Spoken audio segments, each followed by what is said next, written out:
জয় হনুমান, জয় বজৰংবলী। নমস্কাৰ বন্ধুসকল, স্বাগতম জনাইছোঁ পুনৰ অন্য এটা ভিডিঅ'ৰ মাধ্যমেৰে মোৰ চেনেললৈ।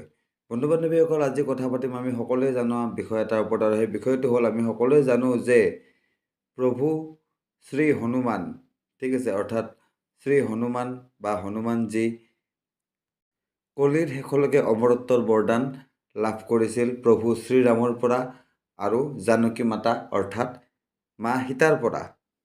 হনুমানজীৰ বিষয়ে বিশেষ ক'ব প্ৰয়োজন আপোনালোকক নহয়, কাৰণ হনুমানজীক সকলোৱে জানে এজন মহাপ্ৰলয়ংকাৰী, মহাপ্ৰচণ্ড, মহাবলৱান দেৱ হিচাপে বা দেৱতা হিচাপে আৰু শ্ৰীৰামৰ অত্যন্ত পৰম ভক্ত হিচাপে, নহয় জানো?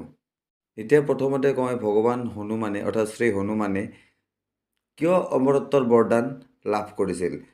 অমৰত্বৰ বৰদান লাভ কৰা কাৰণ হ'ল বন্ধুসকল, কলিৰ শেষলৈকে যি ভক্তি আৰু যি ভক্তিৰ মাৰ্গ, যি ভক্তিৰ পথ, সেই ভক্তিৰ পথক সুচল কৰি ৰাখিবলৈ আৰু ভক্তসকলক সহায় সহযোগিতাৰ হাত আগবঢ়াবলৈ, বা যিসকল ভক্ত আছে সেইসকল যাতে বিপদত নপৰে সেই বিষয়ে বিশেষ ধ্যান ৰাখিবলৈ শ্ৰীৰামচন্দ্ৰই হনুমানক, ঠিক আছে, শ্ৰীৰামচন্দ্ৰই হনুমানক অমৰত্বৰ বৰদান প্ৰদান কৰিছিল আৰু লগতে কৈছিল যে হে হনুমান, তুমি কলিৰ শেষলৈকে অমৰ হিচাপে থাকিবা আৰু ৰাম ভক্তি য'ত আছে, ৰাম ভক্ত য'ত আছে আৰু বাকী অনুগত দেৱ দেৱতাসকলৰ ভক্তি য'ত আছে সেই জাগা আৰু সেই ভক্তসকলক তুমি সদায় সুৰক্ষিত কৰি ৰাখিবা।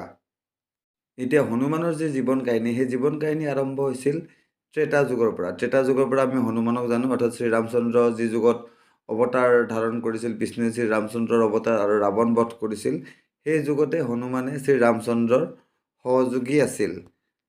সেই যুগত হনুমান শ্ৰীৰামচন্দ্ৰৰ সহযোগী আছিল। শ্ৰীৰামচন্দ্ৰৰ সহযোগী হিচাপে ৰাৱণৰ কবলৰ পৰা সীতাদেৱীক উদ্ধাৰ কৰাত মুখ্য ভূমিকা পালন কৰিছিল।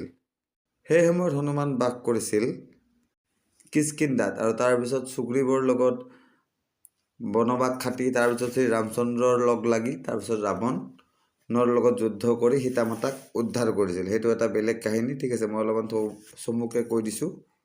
ত্ৰেতা যুগত হনুমান ক'ত আছিল সেই বিষয়ে তাৰমানে আপোনালোকক অলপ জনাবলৈ, ঠিক আছে। তাৰপিছত আৰম্ভ হৈছিল আপোনাৰ দ্বাপৰ যুগ। দ্বাপৰ যুগতো হনুমানৰ অস্তিত্ব আছিল। দ্বাপৰ যুগত যেতিয়া মহাভাৰতৰ ৰণৰ আগতে দ্বাপৰ যুগত হনুমান আছিল। চিত্ৰকূট নামৰ এক পৰ্বতত হনুমান বিৰাজ কৰিছিল, তেখেতে তাত নিবাস কৰিছিল আৰু তাতে থাকি শ্ৰীকৃষ্ণৰ উপদেশ অনুসৰি বা শ্ৰীকৃষ্ণৰ আদেশ অনুসৰি মহাভাৰতৰ বিভিন্ন ৰথী মহাৰথী ভীম, অৰ্জুন আদিকে ধৰি বিভিন্ন ৰথী মহাৰথীৰ অহংকাৰ আৰু দৰ্প চূৰ্ণ কৰিছিল। লগতে গৰুৰ, সুদৰ্শন আদিৰো দৰ্প শ্ৰী বিষ্ণুৰ ইচ্ছামতে, শ্ৰীকৃষ্ণৰ ইচ্ছামতে শ্ৰী হনুমানে চূৰ্ণ কৰিছিল, অৰ্থাৎ প্ৰভুৰ কামৰ সমাধা কৰিছিল, ঠিক আছে।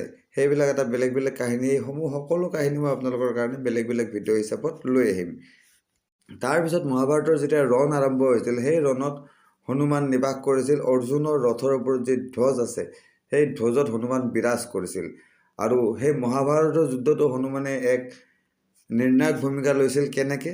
সেই ৰথৰ ধ্বজৰ ওপৰৰ পৰা হনুমানে সময়ে সময়ে এটা বিকট চিঞৰ মাৰিছিল, আৰু সেই চিঞৰত অসংখ্য কৌৰৱ সৈন্য ঢলি পৰিছিল, অৰ্থাৎ মৃত্যু হৈছিল।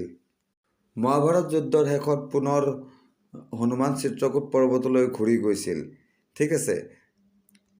আৰু দ্বাপৰ যুগৰ শেষত যেতিয়া কলিযুগ আৰম্ভ হ'ল, কলিযুগ আৰম্ভ হওঁতে হনুমান বিৰাজ কৰিছিল বা হনুমান বিৰাজ কৰি আছে কলিযুগত বৰ্তমান কলিৰ শেষলৈকে।